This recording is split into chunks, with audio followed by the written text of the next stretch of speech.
एक लड़की जिसकी चली गई है याददाश्त, होश आने पर खुद को बंद पाती है एक कमरे में। तो आखिर वो कैसे बाहर निकलेगी इस कमरे से, इसके लिए आप पूरा वीडियो जरूर देखिए। नमस्कार दोस्तों, स्वागत है आपका हमारे चैनल फैली वॉच पर।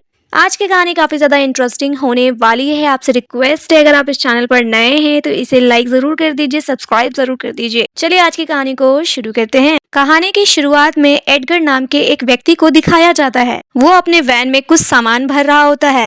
आसपास के पेड़ों पर एक लड़की के मिसिंग होने के पोस्टर लगे हुए हैं, क्योंकि इस टाउन की काफी सारी लड़कियां गायब हो गई हैं। एडगर अपना सारा सामान भरकर एक दूसरी जगह के लिए निकल जाता है। यहाँ से सीन शिफ्ट होता है और नेल नाम की एक लड़की को दिखाया जाता है। और हैरानी की बात यह है कि जब इस लड़की को होश आता है तो वो सब कुछ भूल चुकी है और खुद को एक कमरे में बंद पाती है।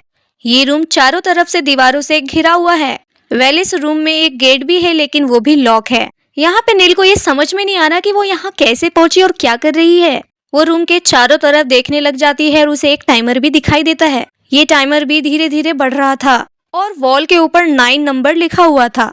नील यहाँ गेट के पास जाती है और उसे खोलने की कोशिश करती है और जोर जोर से चीखती है कि कोई तो सुन लो मेरी आवाज, मुझे बाहर निकालो, मुझे यहाँ नहीं रहना। कौन है जिसने मुझे यहाँ कैद करके रखा है, मुझे बाहर जाना है, जल्दी गेट खोलो। पर उसे कोई भी आवाज नहीं आती और कोई गेट नहीं खोलता।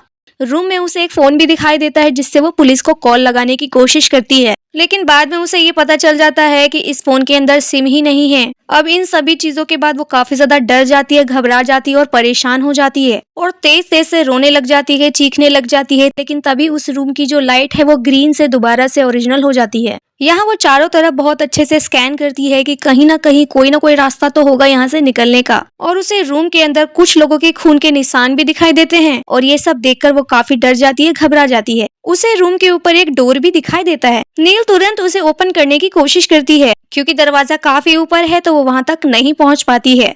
यहाँ पे वो दोबारा वो फोन उठाती है और उसमें कैमरा ओपन करके अपना चेहरा देखने की कोशिश करती है और तभी वो नोटिस करती है कि उसके शर्ट पे नंबर 9 लिखा हुआ है और यही नंबर उस रूम के दीवार पे भी लिखा हुआ है। नील उस फोन की गैलरी को ओपन करके कुछ फोटो देखने लग जाती है। ये फोटो बीच के हैं। ऐसे कर करके वो बहुत सारे फोटो देखती है, जिसमें से एक फोटो उसकी दोस्त के थे, लेकिन उसकी दोस्त अब इस दुनिया में नहीं रही है। अब ये दोबारा से ऊपर वाले गेट को खोलने की कोशिश करती है, उसे तोड़ने की कोशिश करती है, लेकिन अनफॉर्चुनेटली उसका ये अटेम्प्ट भी अनसक्सेसफुल हो जाता है। वो काफी फ्रस्ट्रेट हो चुकी है, उस फोन को फेंक देती है। ये फोन दीवार पे जाके टकराता है और तभी उसमें से एक गाना बजता है। यहाँ दीवार जो है वो लकड़ी की बनी हुई थी। फोन फेंकने के कारण वहाँ की कुछ लकड़ी भी टूट जाती है, तो नील जो है उस दीवार को तोड़ने की कोशिश करती है, लेकिन उस दीवार के पीछे भी एक दीवार थी जो कंक्रीट की बनी हुई थी। अब ये सब देखकर उसे बहुत गुस्सा आने लगता है, लेकिन तभी अचानक वहाँ की लाइट्स ऑफ हो जाती है और गेट भी खुल जाता है। जब नील उस दीवार को खोलती है तो उसके पीछे एक और कंक्रीट की दीवार बनी हुई है और साथ ही यहाँ पे टाइमर भी चलने लग जाता है। यहाँ पे नील के पास अब सिर्फ 45 मिनट है सरवाइव करने के लिए, लेकिन तभी डोर के पीछे उसे एक आवाज सुनाई देती है। नील यहाँ अच्छे से समझ जाती है कि उसके अलावा कोई और भी यहाँ पे है। नील यहाँ तेज तेज से चिल्लाने लग जाती है और उस व्यक्ति से उसका नाम पूछती है और पूछती है तुम कौन हो। और हैरानी की बात यह है कि इस बार उसे उस व्यक्ति की आवाज सुनाई देती है। वो अपना नाम ट्रेविस बताता है। नील उससे पूछती है तुम यहाँ कैसे आए, कौन लाया तुम्हें यहाँ पे। ट्रेविस बताता है कि मुझे कुछ नहीं पता मुझे कौन यहाँ लाया, लेकिन मैं काफी टाइम से यहाँ कैद हूँ। उसके बाद यहाँ ट्रेविस भी नील से कुछ अजीब अजीब बातें करता है, अजीब अजीब सवाल करता है, जिसके बाद नील को लगता है कि मुझे किडनैप करने वाला कोई और नहीं, यही ट्रेविस ही है।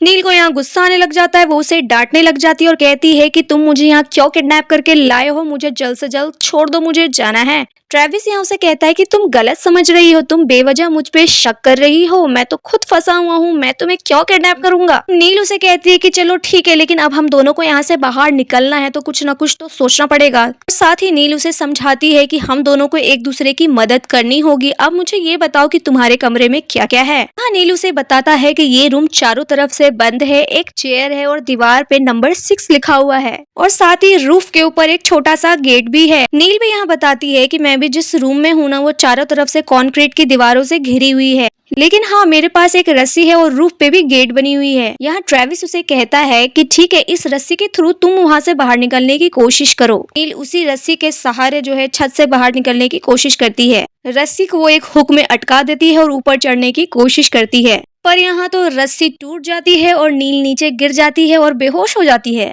अब थोड़े टाइम बाद उसे होश आता है। वो उसी फोन में अपनी फ्रेंड की फोटो देखती है और रोने लग जाती है। और उसके बाद वो उस फोन में गाना सुनने लग जाती है। ट्रेविस उसे कहता है कि ये गाना तो मेरा फेवरेट है। अब यहाँ पे नील और ट्रेविस दोनों एक दूसरे से काफी बातें करने लग जाते हैं, क्योंकि करने के लिए कुछ है ही नहीं और बाहर भागने की पूरी कोशिश कर ली है इन्होंने।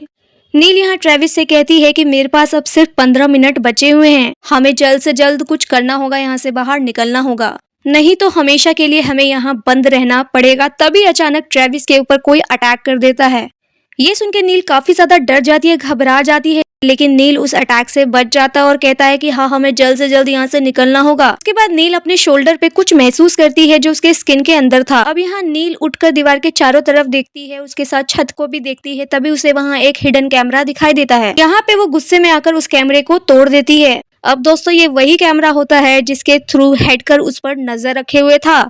अब ये उसी रूफ वाले डोर लॉक से उस चैम्बर को खोलने की कोशिश करती है। यहाँ कड़ी मेहनत के बाद नील उसको खोल देती है। यहाँ वो अंदर जाने की कोशिश करती है, तभी वहाँ उसे एक लेजर दिखाई देता है और इसे टच करते ही उसे बहुत ही तेज आवाज भी सुनाई देती है, जिसके कारण उसे वापस से बाहर आना पड़ता है। बाहर आते वक्त उसे कुछ विजन भी दिखाई देते हैं। बाहर आते वक्त उसे जो चोट लगी थी और उसके शोल्डर पे जो चिप लगी हुई थी वो भी बाहर निकल जाती है। साथ ही यहाँ पे नील ट्रेविस से कहती है कि बहुत कम वक्त बचा है हमारे पास, हमें जल्द से जल्द कुछ न कुछ करना होगा। नील ट्रेविस से कहती है कि तुम अपने रूम का चैम्बर खोलो। नील की बात सुनकर वो अपने रूम का चैम्बर बहुत ही प्रयास के साथ खोलने की कोशिश करता है, लेकिन खोल नहीं पाता। यहाँ पे टाइमर खत्म हो जाता है और उसके रूम का चैम्बर लॉक हो जाता है। नील को लगता है कि अब वो यहीं पे फंसी रह जाएगी, कभी बाहर निकल नहीं पाएगी। लेकिन तभी नील उस चैम्बर वाले गेट पर अपना हाथ डालती है तो उसे वहाँ एक गन भी नजर आती है, जिसकी मदद से वो रूफ वाले डोर को खोल देती है और रस्सी को फेंक कर बाहर निकल आती है। फाइनली अब उसने अपनी जान बचा ली, वो बाहर निकल चुकी है। लेकिन जैसे वो बाहर आती है, वो जहाँ निकल के आई है वो एक रूम है और हमें दिखाया जाता है कि उस रूफ डोर के बाहर एक पोस्टर लगा हुआ था जिसमें रात हो रही होती है। लेकिन दोस्तों असल में ऐसा कुछ नहीं था, उस पे द एंड लिखा हुआ था। इसका मतलब ये है कि नील ने अपनी जान बचा ली है और वो सरवाइव कर चुकी है। अब नील यहाँ भागकर जल्दी से ट्रेविस के रूफ पर आती है। अब यहाँ पे ट्रेविस पूरी तरीके से फ्रस्ट्रेट हो चुका था, पागल हो चुका था, उसे काफी गुस्सा आ रहा था। अब नील यहाँ उसे बचाने के लिए जाती है। वो उससे कहती है तुम मेरी ही तरह रूफ के डोर पर शूट कर दो और तुम बाहर आ जाओगे। लेकिन यहाँ हैरानी की बात ये है कि वो शूट दरवाजे पे ना करके खुद को ही कर लेता है, यानी वो अपनी जान ले लेता है, क्योंकि वो काफी फ्रस्ट्रेट हो चुका था, काफी टाइम से वो यहाँ कैद था। जिसके बाद यहाँ पे हेडगर आ जाता है। हेडगर यहाँ ट्रेविस को देखने के लिए आता है और तभी नील वहाँ से भाग जाती है। नील यहाँ बाहर आके देखती है तो दिन का समय हो रहा है, यानी रूम में जानबूझकर नाइट का डिस्प्ले लगाया गया था। नील को अच्छे से समझ में आ रहा है कि ये बिल्कुल एक गेम की तरह ही है, जहाँ पे इन सबको सरवाइव करना था। लेकिन उसे ये समझ नहीं आ रहा कि इस गेम के लिए उसे क्यों चुना गया। तभी नील यहाँ एक कमरे में पहुंचती है जहाँ टीवी पे एक एड आ रहा होता है। इस एड में ट्रेविस एक कंपनी के बारे में बता रहा होता है। ये देखकर नील पूरी तरीके से शॉक हो जाती है। उसे समझ नहीं आ रहा कि आखिरकार हो क्या रहा है। वो गुस्से में टीवी तोड़कर आगे भाग जाती है।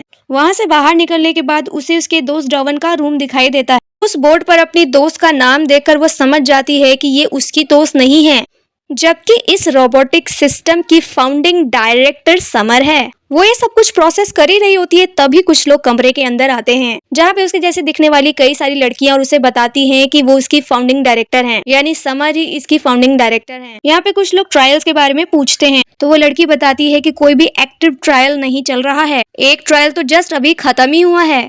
यानी ये लोग यहाँ ट्रेविस की बात कर रहे हैं। अब ये लोग यहाँ से जैसे ही जाते हैं तभी हेडगर वहाँ आ जाता है। तभी नील उसे शूट करने की कोशिश करती है, लेकिन ये क्या, उसके गन में तो गोली ही नहीं है।